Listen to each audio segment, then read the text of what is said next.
King's Information Network podcast. So we're going to pick up from where we left off in Nothing's Ever Easy, which is with chapter 19. So without further ado, here we go. Chapter 19. That's probably a good place to pause and let these two storytellers rest their vocal cords, I said. David made a face, but quickly pasted on a fake smile as Stella glanced suspiciously at him. I chuckled quietly and leaned my head against the wall, exhausted. Although my arms were worlds better, I still seemed to tire easily. You should rest, Jay murmured. I ignored him. I can't believe we ever fought. That was our first and last time. Good point, I said, unable to stifle a yawn any longer. Sleep, he said, nudging me in the side. We'll wake you up if anything interesting happens. I snorted. The likelihood of that happening? Sleep, Jez, you're still healing. Yes, Mother. I closed my eyes. No telling stories about me while I'm asleep. When I was only greeted with silence, I cracked open an eye to favor Jay with a dark look. He widened his eyes in innocence. Okay, I won't tell stories when you can't smack me for it.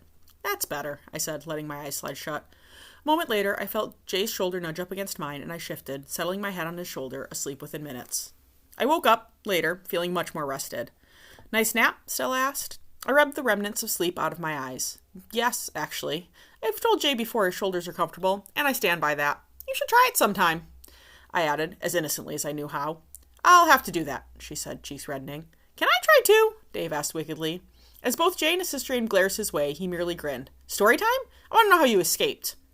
But we didn't, Jay said. Wait, what? David sputtered. Of course you did. You're here, aren't you? It's a pretty poor comment considering exactly where we are, kid, Jay said. But you escaped, right? We didn't escape. I rolled my eyes, intervening. Jamesy, stop torturing him.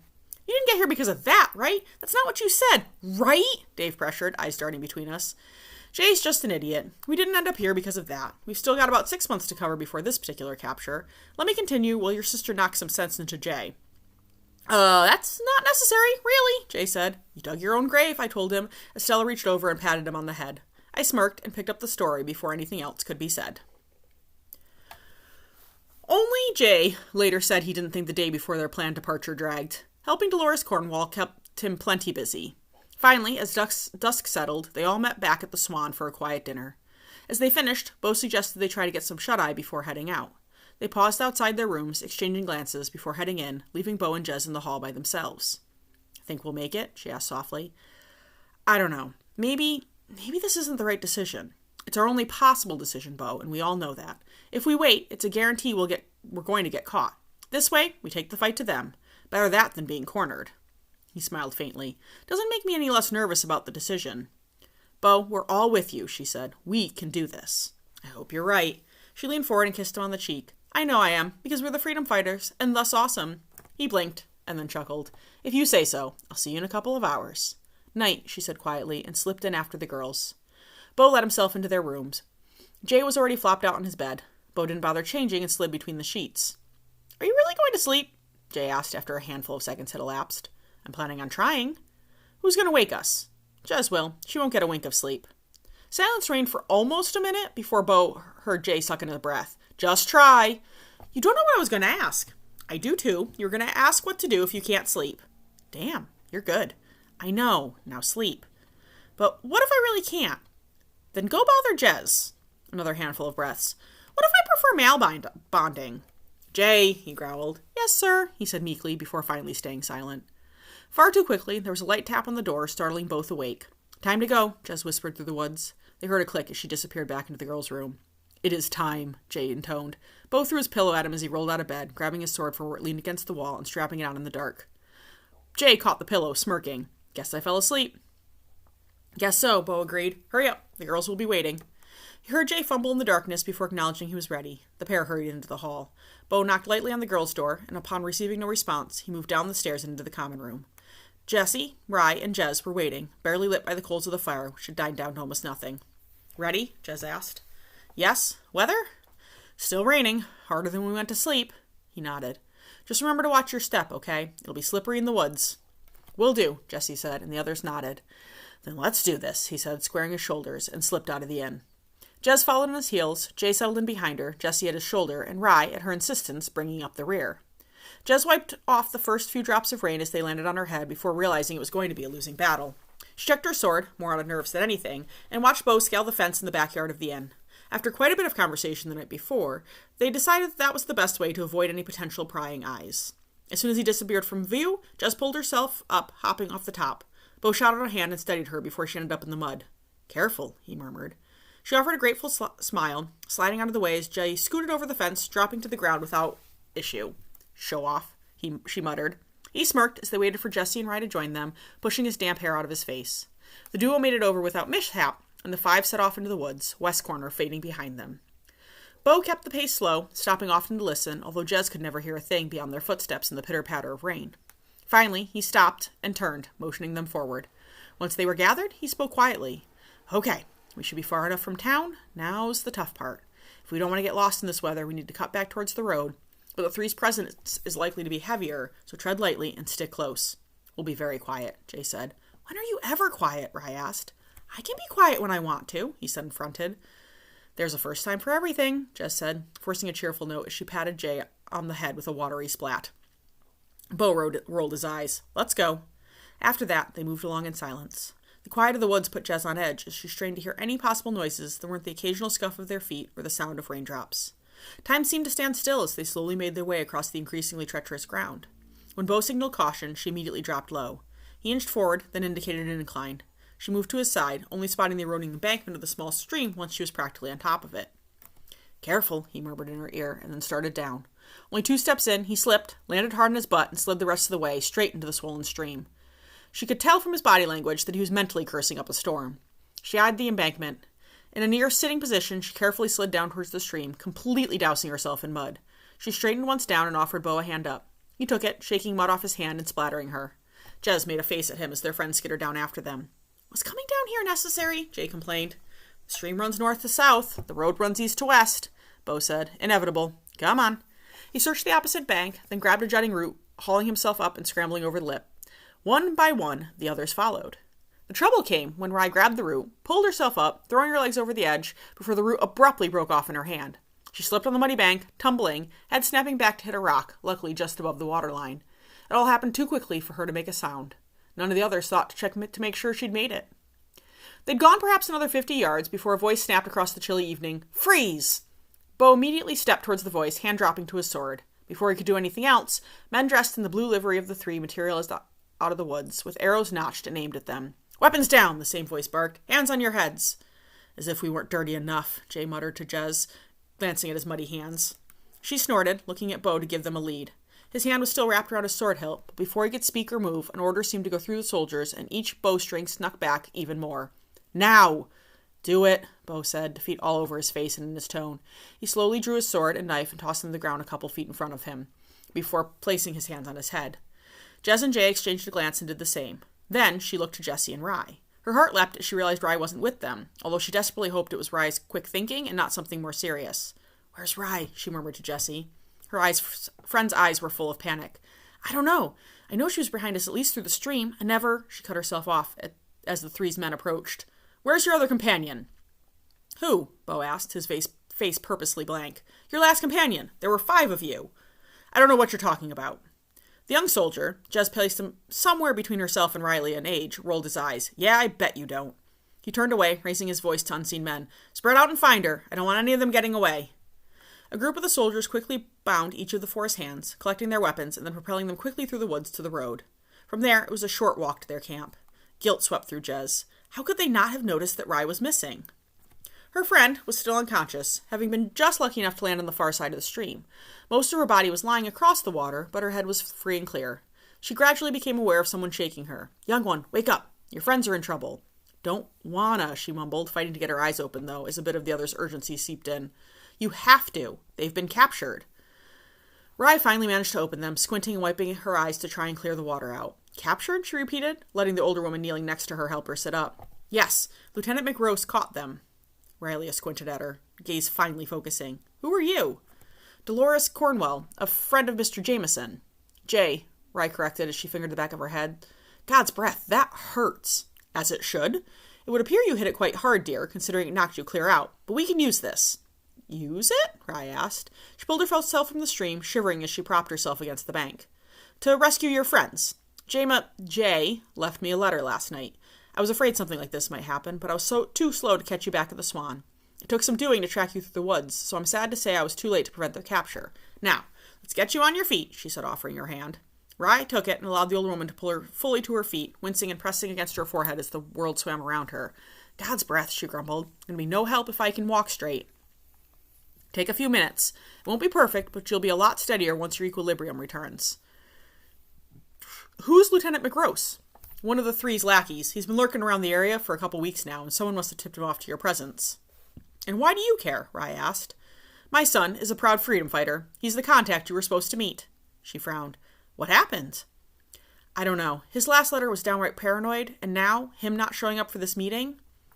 Riley made a mental note to see if she could find out once they were safely back at Cavern Hall. There's still hope, she said gently, and fingered her wound. Okay, I think I can walk again. Thank you for your help. I'm going to go try and figure out how to rescue my friends, she said with a wry smile. Who says I'm done helping? I had some time to think while I made it back to you after confirming your friend's capture, dear, and I have a plan that just might work. Rye raised an eyebrow as Mrs. Cornwell quickly outlined a simple but potentially effective plan. When she finished, she offered Rye a note. For the captain, she said. It explains what I've told you and a bit more. Mostly what I've gleaned from my son's letters and my own observations. Keep it safe. Yes, ma'am, Rye said, and then, a touch reluctantly, despite the ingenuity of Dolores Cornwall's plan, handed over her sword and knife. Dolores carefully stuck Rye's sword through her belt. Ready, dear? As I'll ever be. The two, Dolores giving Rye directions, made their way back up to the road and out towards the encampment of soldiers, Dolores appearing to hold Rye at knife point. The teen kept her hands on her heads like she was good and captured, but it also kept her brain from feeling like it was going to pop out. Her head still pounded from its unscheduled interaction with the rock. Once they got past the first line of sentries, soldiers materialized from the dark to surround them, saying nothing and letting Dolores lead her in until they reached the actual camp. Waiting for them was a young man, a lieutenant, if Rye read his insignia correctly. She guessed it was the aforementioned McRose. Ma'am, he said politely with a nod at Dolores, I thank you for your dedication and hard work. We can take the traitor from here. Traitor? Rye repeated, unable to help herself. You are calling me a traitor. Where in the... Something flashed across his face, but it was too dark to see what it was. Maybe she'd imagined it. Dolores tapped her back gently with the point of the knife. She's all yours, Lieutenant. Just happy to help. McRose's men moved towards her, and Riley acted. She sidestepped, spun on her heel, and grabbed the knife from Dolores by the blade. Even as careful as she was, and with Dolores giving it up without a fight, the blade scored her hand. Still moving, Rye tossed it in the air, snagging it by the hilt with her uninjured hand, even as she grabbed her sword and drew it from Dolores' belt. Dolores fell back with a convincing shriek. Rye planted her foot and spun back, placing her sword edge at McRose's neck before he'd even half-drawn his own weapon. Let it go, Lieutenant, she said softly. For a heartbeat, he didn't move, and she was afraid she'd have to kill him, before his fingers relaxed. Good choice. Hands on your head and tell your men to back off. McRose waved off the other soldiers as he raised his hands to his head, gaze never breaking from hers. How old are you? He asked. Take a guess, she said, stepping back a bit, still holding him at sword point. Now, take me to my friends, nice and slow, with no delusions of grandeur. He turned and slowly moved off. As word spread, the soldiers around them stopped to stare. None made a move, though, which set Rye on edge. A mere lieutenant, even if he appeared to be in charge, shouldn't be worth the lives of 5 potentially critical prisoners. So what was going on? It seemed to take forever to reach her friends, each of whom was bound, hand and foot, sitting in a row in the middle of the camp. All 4 brightened upon spotting her. All right, she said. You're going to order your men to release my friends. Then you're going to order the same men to go get the 5 of us, your very best horses for our escape. This isn't going to work, he muttered. Try me, she hissed. Now do it. Or what? She pressed it harder against his neck. He sucked in a breath, eyes widening slightly. Do you want to be decapitated? Despite what you might think, I could do it before you even had time to react. She could see his jaw set, half turned towards hers. His eyes searched her face for a minute. Free the prisoners, he called. Lieutenant, one of the guards started. You heard me, McRose snapped. Free them and return their weapons. Sir! McRose aimed a fierce glare at the man. Do as I ordered. Reluctantly, the soldiers moved to obey. I also need 5 of our horses, McRose ordered, nodding at another man.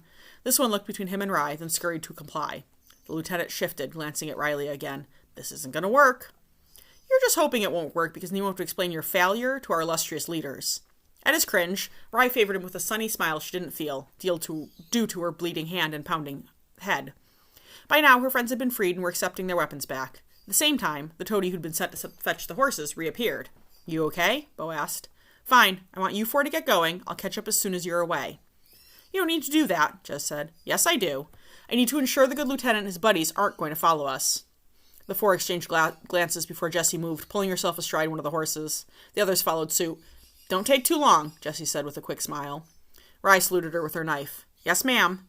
Then, knowing her friends would be able to make it out without issue, she turned her full attention back to McRose. Ready to take a ride? She asked him. What? He sputtered. I'm not stupid. If we just left, your men would be after us in an instant. If you come with me as my prisoner, then we can get away unscathed. His jaw worked for a minute, and he started to turn towards the horse. Then it was his turn to catch Rye off guard, slamming his fist down on her right hand, her sword hand. The hilt, made slick with blood, slipped out of her hand, splattering into the mud. Rye instantly backpedaled, trying to get out of striking range as McRose drew his sword. Get after them, he bellowed, stepping forward. I told you it wouldn't work. They still have a good chance of getting away. But you don't. Cocky doesn't suit you, she said, bringing her knife up. How would you know? Lucky guess, she retorted as he raised his sword, taking a cautious swing at her. She dodged to the side, seeking to reach her sword, which lay just behind him, but he shifted, cutting her off again. Rye risked a quick glance to see some of the others moving towards them and knew she had to end it soon. With a quick flick of her wrist, she sent her knife flinging towards him. He started, slashing at it. He missed and recoiled as the knife caught him a grazing blow to the arm. She reacted instantly, darting forward and driving her shoulder into his chest. He stumbled back further as she rolled off him, sliding to her sword's side and whipping it up just in time to catch his downward slash. That was risky, he huffed out. She smirked. Calculated. Don't underestimate your opponent, Lieutenant. Can you stop with the mocking title? She raised an eyebrow, finally pushing him back enough she could scuttle to her feet. No can do, sorry. You should have had your friends disarm me while they were still here. A less than fatal mistake. Now who's being cocky? She deflected another blow and pressed the fight, making certain to keep her footing in the mud. He edged backwards, face twisting slightly in concentration. You know, you're getting beat by a 16-year-old. He managed a one-shoulder shrug. I'm not that much older, so I'm not too offended. With that, he planted his feet to try and push her back. Rye couldn't resist the grin that shot across her face as she dropped and pushed out her leg. Her foot caught him right in the kneecap, snapping his leg straight. Then, before he could even yelp, she twisted, catching his other leg just behind the knee and pulling. He went down hard, sword bouncing from his grip. She hopped back up and placed her sword tip at his throat. Gotcha. He blinked at her. She grinned. And now you're as muddy as I am. Get up. He did so slowly, holding his hands away from his body until he was up, and then automatically placed them on his head. Now what? Now you call off that crew, she said, nodding towards the men who had paused in their advance. Then you call back the crowd that went after my friends. Back off, he told them. You, call back the men. Sir, one of them said, frustration coloring his voice. My decision, McRose snapped, and I said call them back. The man hesitated, while Rye pressed her sword a little bit closer to the lieutenant's neck. The soldier glared, but spun to sound the horn. Rye recognized the tone as calling them back. Now, on the horse, Lieutenant, she ordered. His face twisted, but he did as ordered. She risked losing contact to snag her knife off the ground before sheathing her sword and hauling herself up behind him. Her eyes searched the area before finding Dolores Cornwall, who stood off to the edge, still watching. Rye nodded slightly, and Dolores smiled. Don't try anything stupid, she murmured. Now steer us out of town. And if I don't? My knife works real well, as your arm can tell you. Except you need me to ensure your safety, he said, kicking the horse into a trot. If you decide to be an asshole, I'll take my chances. Trying to free myself means I'm an asshole. Yup. A minute later, they came upon the soldiers returning from the hunt for her friends. Sir, one started and then cut off, spotting Riley. Oh. Head back to camp. Are you? The man trailed off. If I don't return by morning, strike camp and head back. Rye barely squashed a smile. She had no intention of keeping him. Last thing any of them wanted to deal with was a prisoner.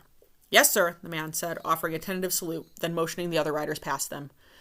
Riley watched them go, then nudged the horse back into motion. So, she said after a couple minutes of silence, Lieutenant, what's your first name? Conversation was better than the pounding in her head and the way the world felt more than a little off. She needed to focus until she could release the lieutenant and find her friends. He twisted slightly to look at her. Why in the name of the gods do you care?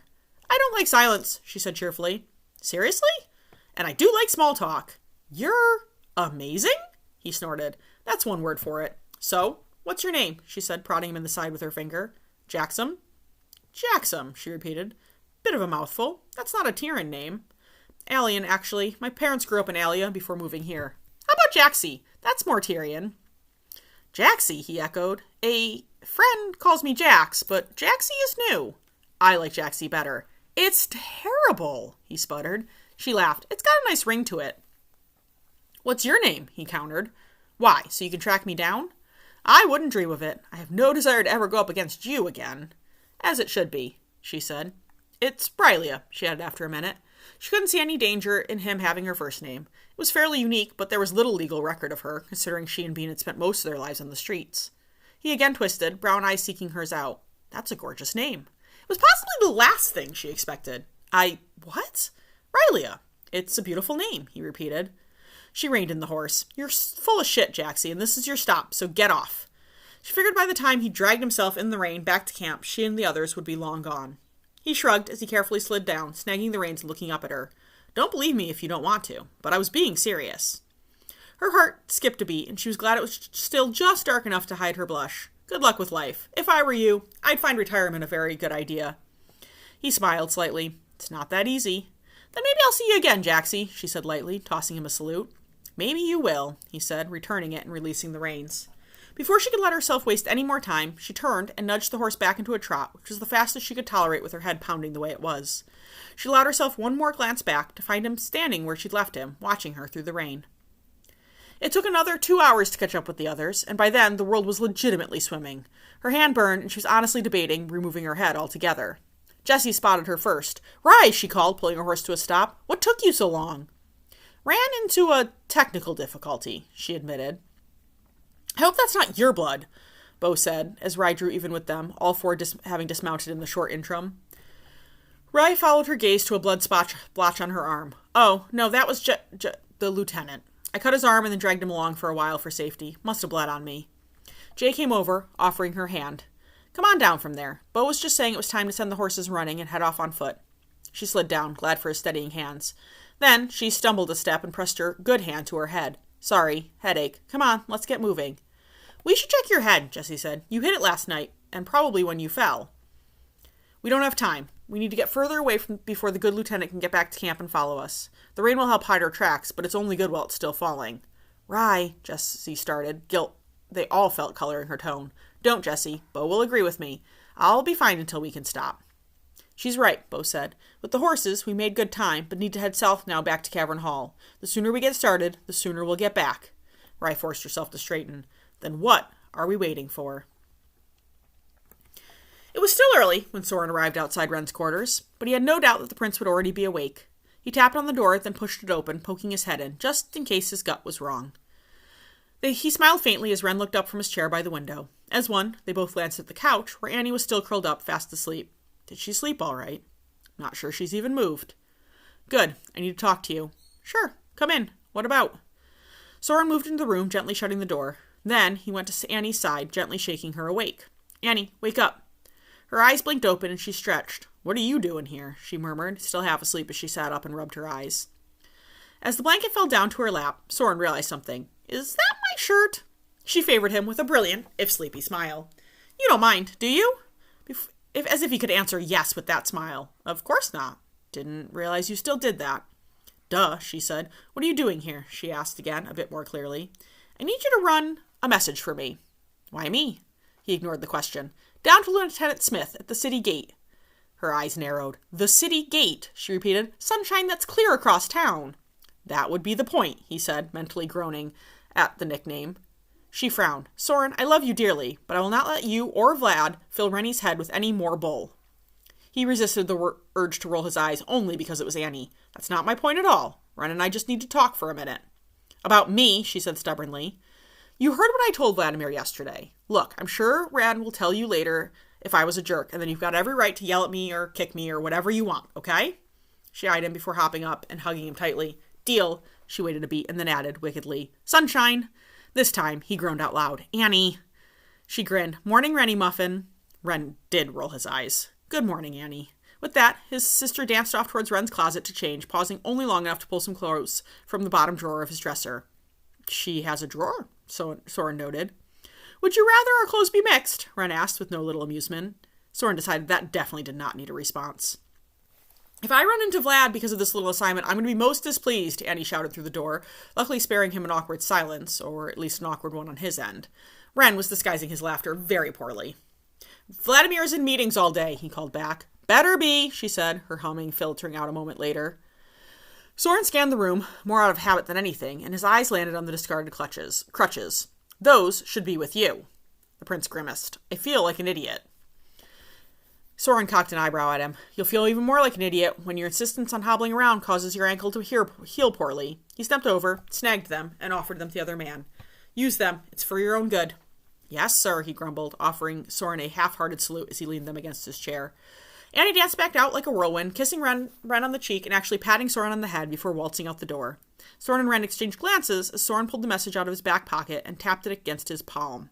The prince chuckled. Her head reappeared. I think I forgot something, she said sheepishly. Sorin offered the message. Thank you. She just smiled, waved cheerily at Ren, and darted back out the door.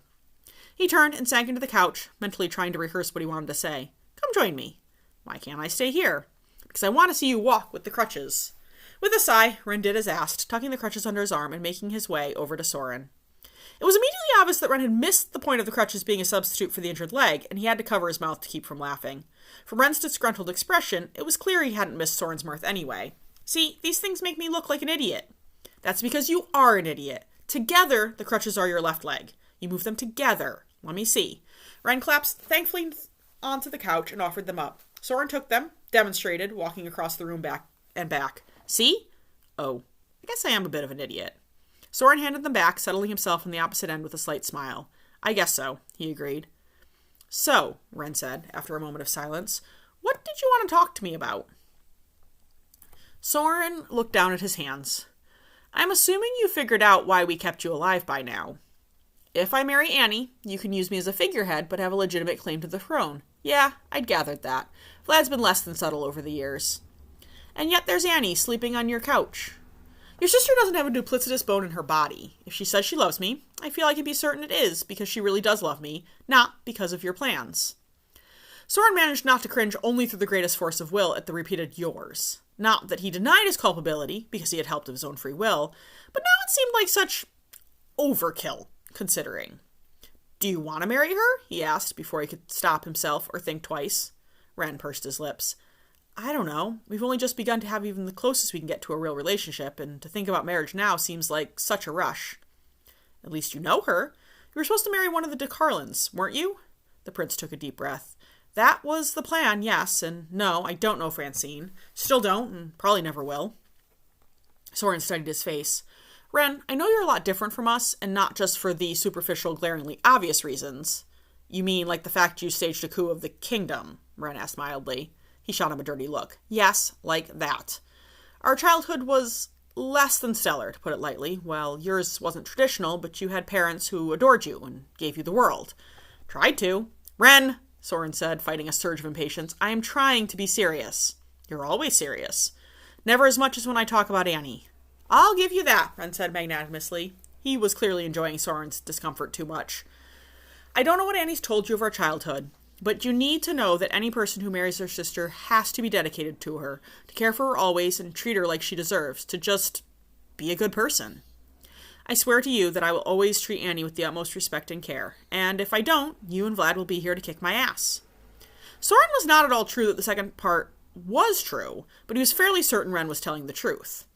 I'm hoping that need will never arise. Cross my heart, hope to die, Ren said somberly. Wait, are you giving me are your intentions honorable speech? He couldn't disagree. There certainly wasn't anyone else out there who would do it, which left it his job. Are they? Absolutely. Good. Sorin stood. Knowing Anika, she'll be back soon, and I have work to do. At Ren's nod, he turned and made it as far as his hand on the door before he glanced back. Will you promise me something? Depends, Ren said carefully. If Vladimir and I are ever not here, you'll take care of her for us. The prince held his gaze for a handful of heartbeats before nodding. Always. Sorin smiled and let himself out, heading back to his office. Once there, he realized that old Bert had finally come through with the files he'd requested on the Lockholm family. He settled in, flipping through them quickly, before a frown grew on his face. He rose again, poking his head out the door. Caleb! He bellowed.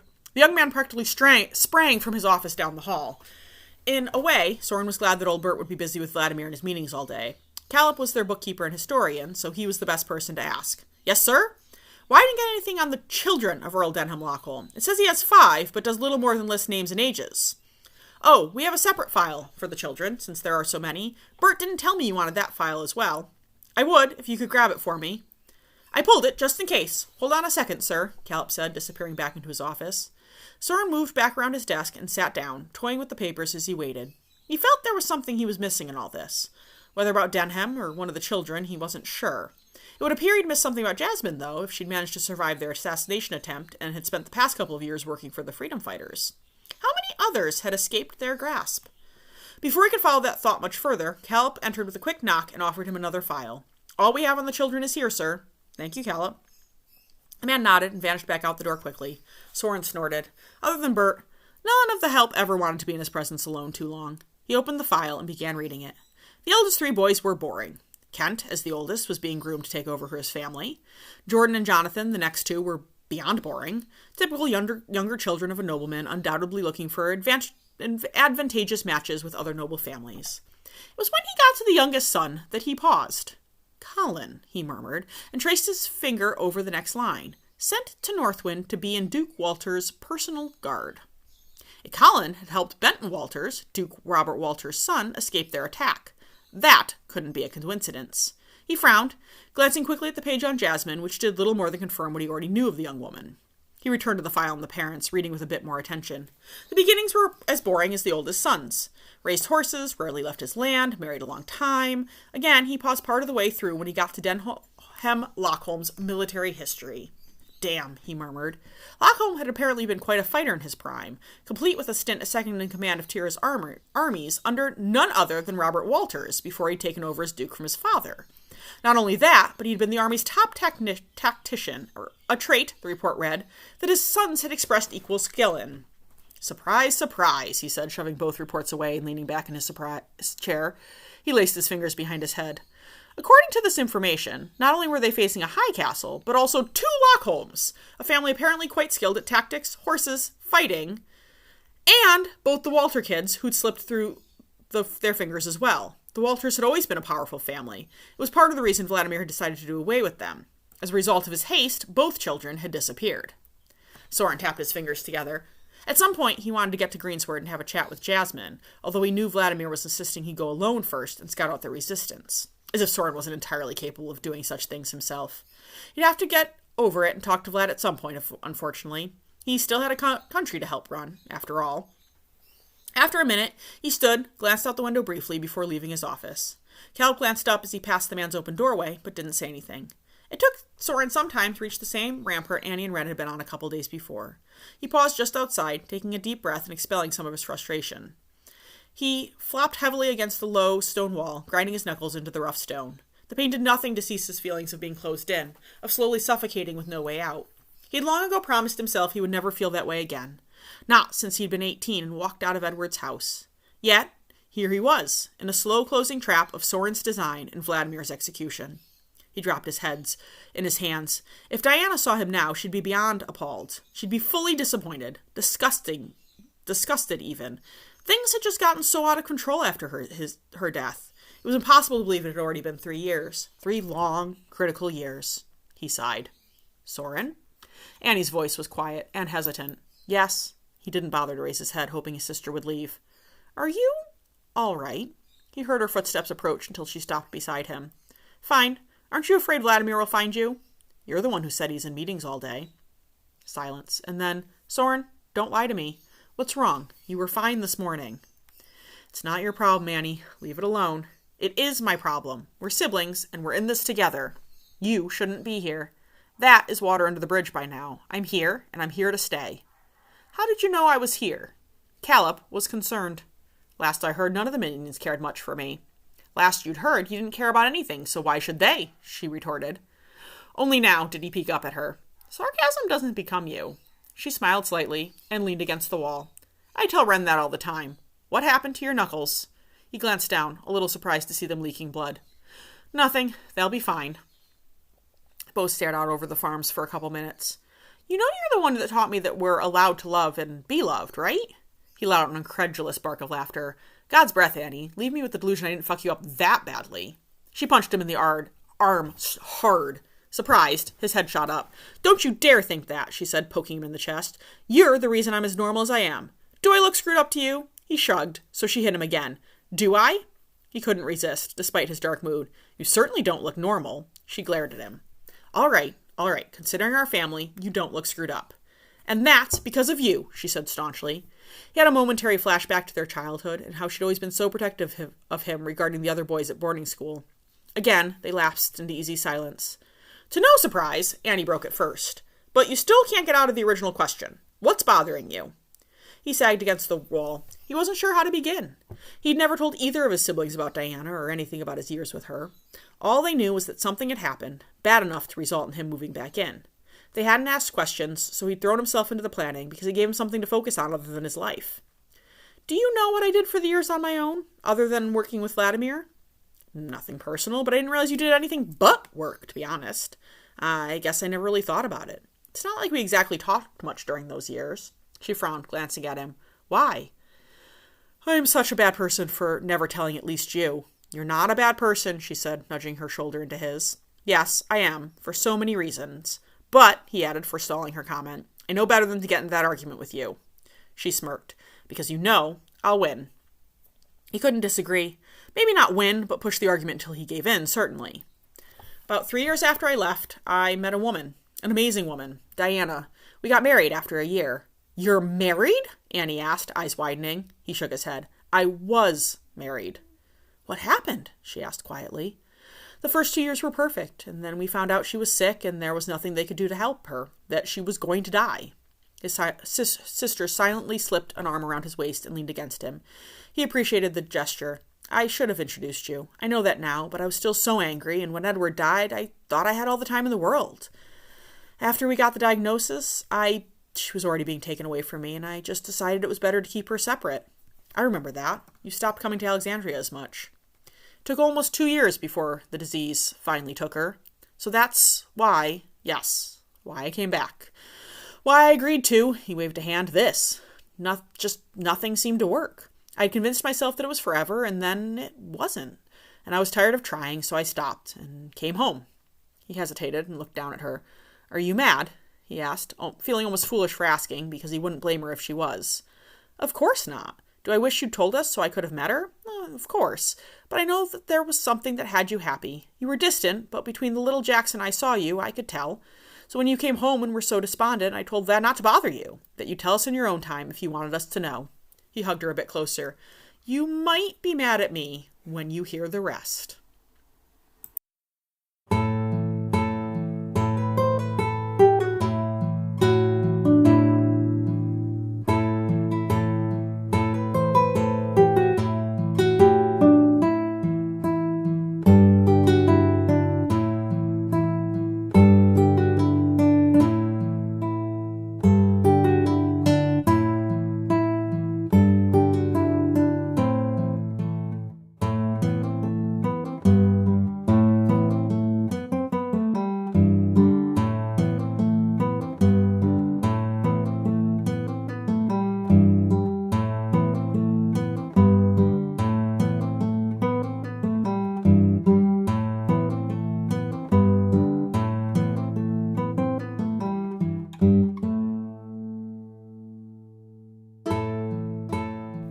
Chapter 20.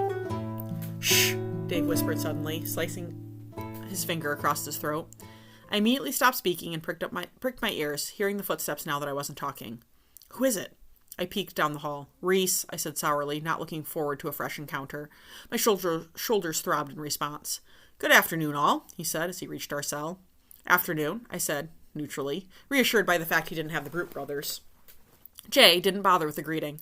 I don't need the glare to know how you feel, James. But it makes me feel so much better. Reese's jaw twitched, but he turned to me. How are you feeling? Oh, tired, sore, now, pissed off. You, I said, making my voice as sickly sweet as possible. He didn't rise to my bait at all. Fine.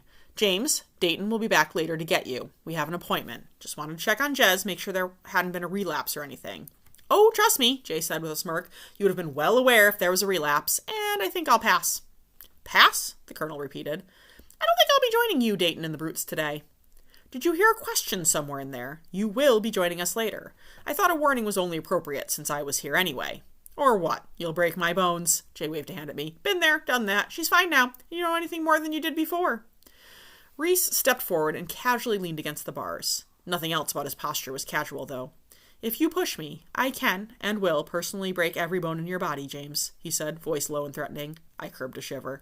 Then I will make sure you're in severe pain for the rest of your excruciating life. Jay flapped a hand again, but I could see the flash of nerves. Empty threats. You don't think I could follow through on that?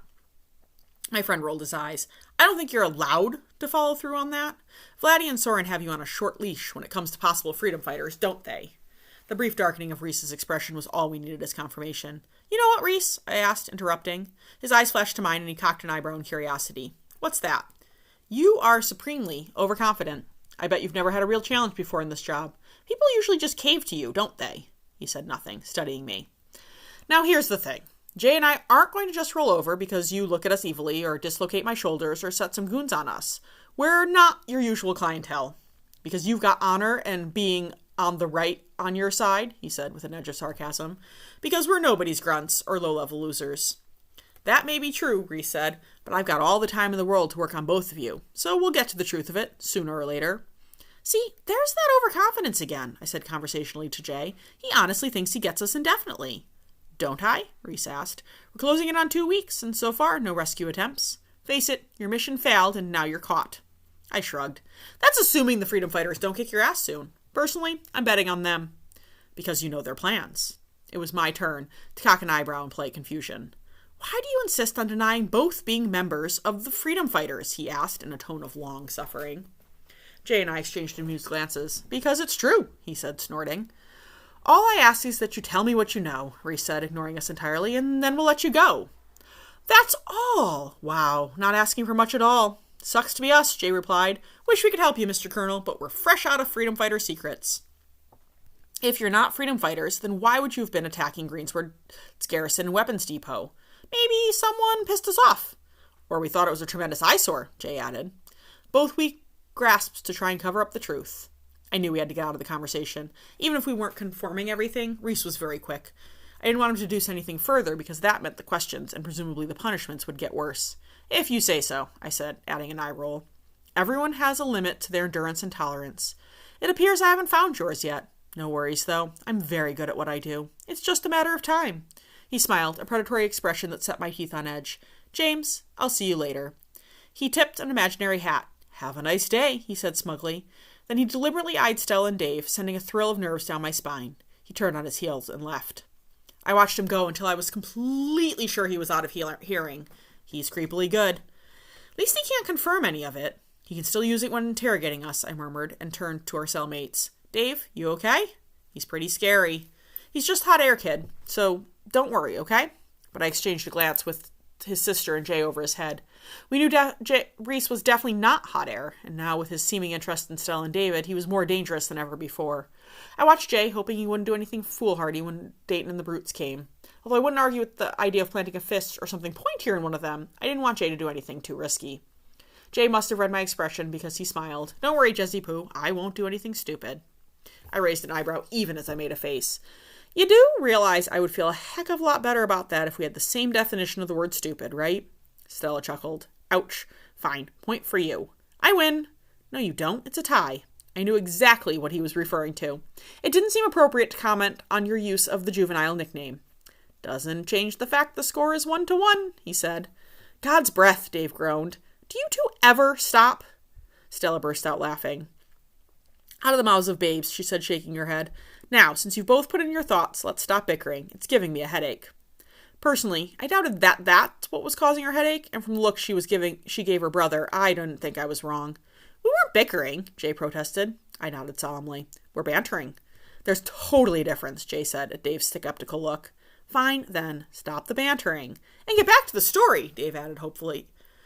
Jay opened his mouth, then paused, hearing fresh footsteps. Guess Rees wasn't wasting any time. It appears to be my date, come to pick me up for the ball. You always had such impeccable taste, I told him dryly as Dayton and the two brutes appeared at the bars. My friend grinned at me. Always. Time to go, James. Ain't that official sounding? He stood, brushing off his hands. Take me to your leader, he exclaimed. Dayton's expression barely flickered as he unlocked the door. Jay shot me an easy smirk before heading down the hall, the brutes hastening to catch up as Dayton locked us back in. I shifted to watch them until they were out of sight, then closed my eyes, letting out a breath. I wasn't any more worried about Jay than usual, despite him having pissed Rees off. Stella spoke quietly to Dave, and I let my mind wander, knowing there was nothing else I could do. I must have dozed, because the next thing I heard was Dave saying, "I think he's nice. A little silly, but nice." I kept my eyes shut, blatantly eavesdropping. "He is nice," Stella said, "but why are you bringing this up now?" "Well, it's hard to talk about it when he's sitting right there," he said in a isn't-it-obvious tone. "Anyway, you won't even let yourself admit you like him unless I tell you it's okay, since you're responsible for me now." It took quite a bit of self-control not to laugh at that. "David Harper," Stella said aghast, "I do not need your permission." "Well, who else's permission are you going to get?" he asked practically. "I don't need anyone's permission, David. I'm an adult. But now is not the time." "Now is the only time," he protested. "They're going to kill us still. You might as well be happy until that happens." She sighed, ruffling his hair fondly. "You've had to grow up way too fast the past 2 weeks, kiddo." He shrugged. "I'm just glad that George could help Jay, and the others for at least a little while." "Me too," she said. "You and Jay would really make a good couple. I could list the reasons if you want," Dave said lightly. "That is completely unnecessary," Stella replied. "I do not need my little brother matchmaking."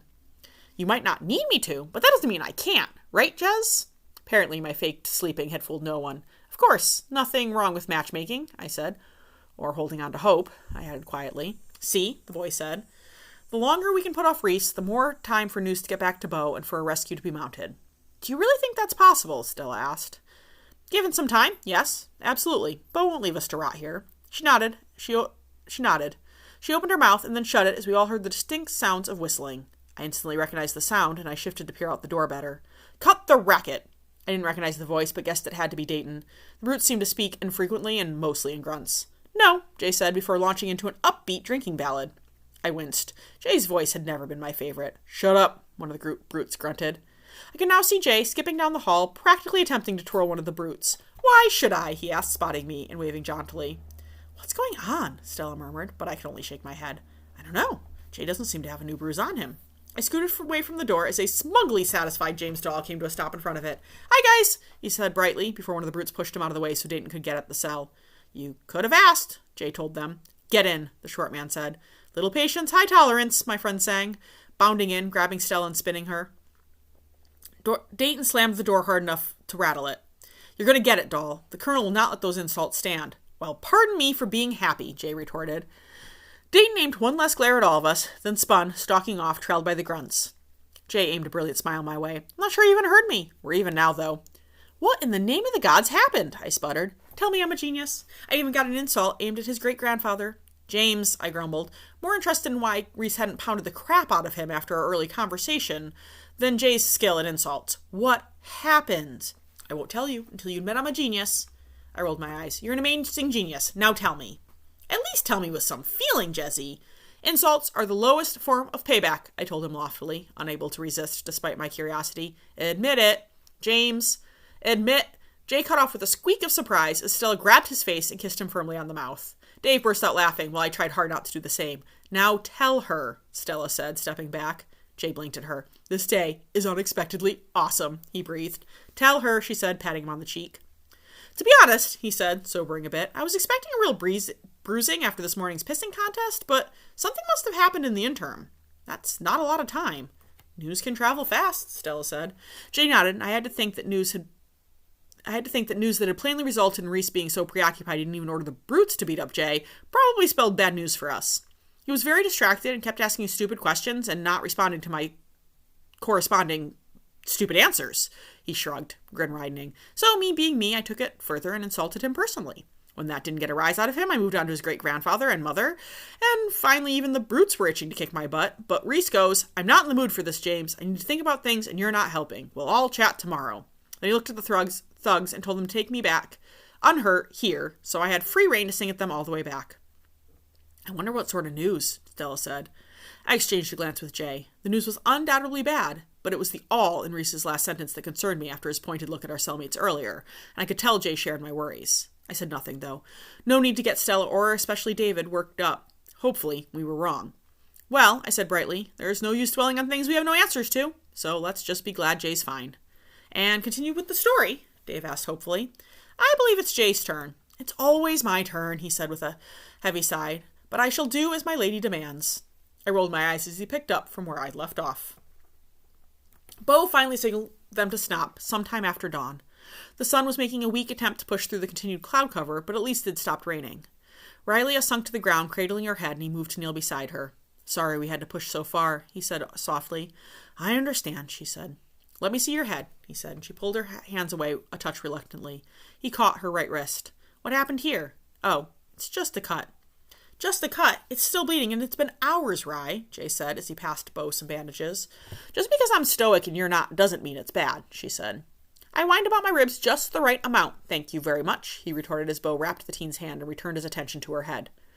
He winced as she touched first one, then the other tender spot. "It doesn't seem to be bleeding. I think the blood here is from your hand," he reported. "I'm afraid we don't have anything cold for them, but—" He rustled around in his bag. "Drink this with some water and it should help, at least with the headache." She downed it gratefully before straightening a bit painfully. "All right, let's keep going." Bo pushed her right back down. "Take a couple minutes," he instructed. "There's no rush right now, and we should let that potion settle." "I could really use a nap," Jay said hopefully, widening his eyes innocently when the rest of them shot him dirty looks. He was saying it for her, though, or knowing already that Rye never would. Jessie passed out some jerky to munch on until Rye rubbed her forehead and stood again. "It's better. At least I can see straight, so let's put some more miles behind us." Jay groaned. "Slave driver," he grumbled. Rye poked him in the ribs. He yelped. "Get over it," she informed him, and set off. "You heard the girl," Bo said dryly, and fell into step behind her.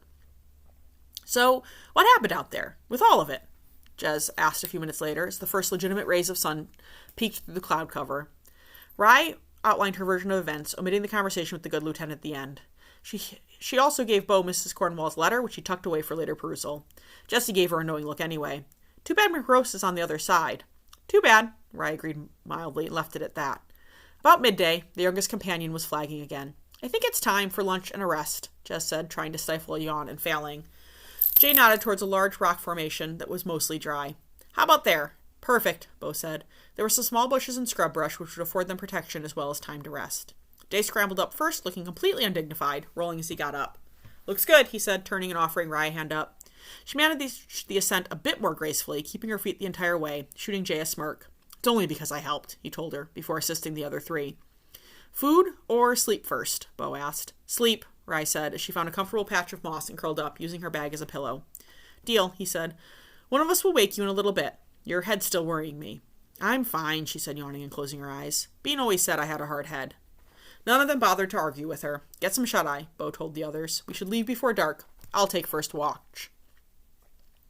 Jay and Jessie spread out and were asleep within minutes. Jez lay there, trying to do the same since she knew she should by all rights be exhausted, but it eluded her. After a little while, she heard Bo rise, so she peeked open an eye and watched him make his way to the edge of the rock, taking a seat and dangling his feet over. After a minute or two of increasing frustration at herself, she rose and moved to join him. "Can't sleep?" he asked. "Guess not." She studied his profile. "What's wrong?" "Who says anything is wrong?" he asked, attempting innocence. "Your face? What is it?" "I did a horrible job as leader yesterday. I led all of you right into an ambush, not to mention the fact I lost Rye and didn't even notice. Then I had to let a 16-year-old save our asses while I sat by and did nothing." "A very competent 16-year-old, Jess pointed out. "I'm supposed to be your leader, your captain, the one who knows what he's doing. I was supposedly born to deal with this stuff." Jez kept the frown off her face, but filtered that information away for later thought. "We're all in this together, Bo. No one is born to deal with this. Maybe you were raised for it, but somehow I have to doubt that you were practicing this precise scenario. You did your best, and that's all we ask." "And Rye got hurt for it. That's not okay." "Of course not. But look at what we're up against, Bo. People are going to get hurt. People we care about. Not everyone will make it through to the end," she added quieter. He reached for her hand. "I should do better. No one blames you for what happened to Rye or what happened to her and Jay the night before. Mick and the rest of the fighters won't either." "You've got too many answers," he said lightly. She could tell she hadn't fully convinced him, but his expression had lightened, so she considered it a success. "You have too many doubts." "It's hard not to." "Of course it is. But remember when we talked after I got injured about letting people in?" He nodded.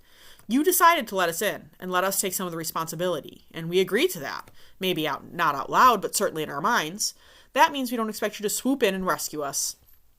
Sometimes we're the ones who will do rescuing, like Rye last night. No one's foolproof, Bo, not even leaders." He finally looked at her. "Do you realize how much responsibility we will have if we win?" "When," she corrected. "When we win? It's not even certain whether Prince Rainier is still alive. None of the rumors can be confirmed by our people." Even Call, who is one of our best, is running up short of any real information. But have you thought about who will rule if we win? Jez let that start to sink in. God's breath, it would probably be us, wouldn't it? He smiled, just the slightest upward slant of his mouth. Yeah, interesting thought, isn't it? He stared off through the trees, temporarily unreachable. We'll just have to rise to the occasion. I can't be king. Jez knocked her heels against the rock, wondering why he said it that way. If Rainier is dead as well, the High Castle line will have ended, she said quietly, but frowned. There must be some distant relative that could do the job, and we could just support them, like with King Sek. Bo nodded. There are distant cousins. Both Rainier and Patrick were only children, so it would have to be one of Patrick's cousins, or their children at this point. He looked at her briefly. Would they have what it takes? What would be the alternative? She leaned over and kissed him on the cheek. I love you, Bo, and we will win this. But you're worrying yourself a bit prematurely. It'll go faster now that they've struck. You've seen how our numbers have swelled. We'll cross that bridge when we come to it, she said firmly. Go get some sleep. I'll take first watch. Are you sure? She smiled, trying to lighten the mood. If you're this melancholy, you need sleep. I'm just counting on you to carry me when I fall asleep on my feet tonight. Again, the barest smile. Deal, he said, pushing himself to his feet and heading for his pack. She half watched him as he spread out his bedroll and lay down. After a few minutes of fidgeting, he settled, obviously drifting off. Jez returned her gaze to the woods, keeping herself alert for any unnatural noises, although she suspected the likelihood of accurate pursuit was low between the rain and the false trail the horses created. She couldn't resist sneaking another glance at Bo. There'd been an undercurrent in that conversation that she couldn't put her finger on. There was something he wasn't telling her. She had to wonder and hope that whatever it was, it wouldn't be or cause a problem. She wouldn't ask. He'd tell her when it was important. Jez took a deep breath, letting herself relax as she exhaled. There would be plenty of time to deal with everything when they were safely back at Cavern Hall. The sunset stretched across the view, lighting the vista with streaks of yellows, oranges, and reds. It turned the simple farmhouses surrounding the castle into beautiful, strong buildings, although Sorin had to admit some of that was his imagination getting carried away. He thought perhaps he would feel better after unloading the whole truth on Annie, but it had mostly just brought up unwanted worries, hopes, and dreams. Maybe he could take a couple days off and slip away. Annie would cover his disappearance, and no, he could not let himself. He had made his bed the day he returned to Alexandria and his siblings. He would not drag anyone else into this mess. Why are you out here? Sorin looked up at his brother only briefly before returning his gaze to the fields. Don't tell me you're still not talking to me, Vlad huffed in obvious annoyance. I like a sunset as much as the next person. Is something wrong? At least Vlad still knew him well enough to figure that out after just a few words. A ghost of a smile flickered across his face. There's always something wrong, Vladimir. What is it? Nothing that concerns you. Vlad scowled. If it will affect your work at most, that's what you're concerned with, Sorin snapped, anger flaring. Go away, brother.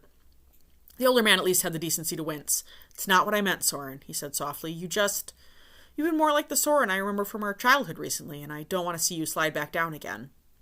Sorin worried at the stones with his toe. I don't think I will. He finally looked up, meeting Vlad's gaze. Promise me you'll be careful. Be careful? Don't become Edward. Be better than he was. It's a little difficult, considering I've done so much worse than he ever did, Vlad said, sweeping his hand across the vista. Sorin shook his head. It's not what I mean. What we've done to Tira is something completely different than what Edward was and did. Promise me. I want to apologize to Annie, Vlad said, gaze skipping away. He studied his brother, but didn't push for the promise. He hadn't expected it anyway, and this was a step in the right direction. Don't let me stop you. I want you to be there. I owe at least some of that apology to you, seeing as you were making sense, and I wasn't, which meant he also wanted him there to run interference if necessary. Very well, then. Sorin could certainly handle that. You do realize that your actions did nothing but perhaps increase the bond between Annie and Ren. Yes, I do now. I don't like to say it, but Ren is probably good for her. There is no probably. When do you plan on making your apology? Vlad shifted and sighed. Now, I guess. Good idea, Sorin straightened, flexing his fingers. At least his knuckles had stopped bleeding. You would think so, his brother grumbled, but turned and headed for the prince's room. Sorin trailed him down the hallway. Vlad only hesitated briefly as they reached Ren's door before knocking, obviously counting to 5 and then entering. Sorin snorted, knowing full well why his brother knocked, and not particularly worried about that himself. Annie, Vlad said, as Sorin slipped in behind him, pulling the door shut. As much as he would enjoy his brother's groveling, the guards didn't need to as well. Annie was perched on the edge of Ren's bed, facing Ren's chair where he sat. As both looked up, Ren met Sorin's eyes. Immediately, Sorin knew Annie had told him. His heart seized, but he had to trust that, should the situation arise, Ren would do the right thing, so he merely inclined his head slightly. What? Annie snapped. Vladimir cringed. It seemed to finally sink in that he had to apologize to Ren as well. Sorin smirked. It seemed there was something out there capable of amusing him tonight. Look, I know you're mad at me. Annie raised her eyebrows, face impassive. It's just that he stumbled. Spit it out, Vladimir. Sorin, you're not helping. Yes, he is, Annie said quickly. Vladimir stopped and looked between Sorin and Annie. That seems oddly familiar. Welcome back to our childhood, Sorin murmured. They traded smiles, disagreements momentarily forgotten in the solidarity of their shared history. Vlad took a deep breath. Annie, I'm sorry I overreacted. Ren, I'm sorry I threatened to kill you, and... He was interrupted as Annie let loose a burst of giggles. I'm sorry, she managed. Just, all things considered, that strikes me as kind of funny. She grinned at them. I am so screwed up. No, you aren't, all three said at the same time. Well, at least you boys all agree on something, she said cheerily, ignoring their looks of horror as she slipped off the bed and plopped herself in Ren's lap. The prince winced. She undoubtedly hit some bruises, but he still wrapped his arms around her, brightening substantially. She kissed him on the cheek. She's got you good, Sorin said, freshly amused. He shrugged. I accept this. Good, Annie said, leaning back into him. There was another lull, with Sorin surreptitiously checking Vlad's reaction, but he seemed okay this time. I really didn't mean it. This time, Sorin murmured. Both Ren and Vlad shot him dark looks. Vlad powered on. Lose touch with solid ground every so often, Sorin supplied. Sorin, he said, sighing, could you at least try to be helpful? Only if you're being honest. His brother made a face. I really am sorry. To all of you. I was out of line, I got angry, and wasn't listening to reason, he finished, glancing at Sorin. A promise would be nice, he said, softly enough Annie and Ren weren't likely to hear. It's not like I can really be mad, Ren said dryly, considering you were plotting my downfall and possibly my death for years. Nothing new. It sounds so tragic when you put it that way. My poor tragic Rennie, Annie said, reaching up to pat him on his head. He swatted it away. Don't you dare. Tragic Rennie, she sang, smirking at him. Am I done now? Vlad asked loudly over Annie. He's not very good at apologies, is he? Watch yourself, Rainier, he shot back. No. Now you have to be nice to him, since you led to the man being dubbed with yet another awful nickname by our sister. Poor tragic Rennie Muffin, Annie tried. Ren just groaned. Thank you both ever so much for this, he told the brothers. Our pleasure, truly, Sorin said. Are you going to move back to your room now? Vlad asked briskly, sibling bonding obviously done for the day as far as he was concerned. Maybe. Haven't decided yet, she said, smiling cheerfully at him. In other words, be quiet and leave her to it, and she might, Sorin said. I don't not need your translations. Are you so sure about that? Vlad shot him a nasty look. I have work to do. I will see you all later. Sorin smirked, waiting for Vlad to exit before turning to the pair in the chair. I actually do need to talk to him about something. You two will be all right. Annie smiled. Of course we will. See you later. Ren nodded too. He tossed them a salute and headed after his brother.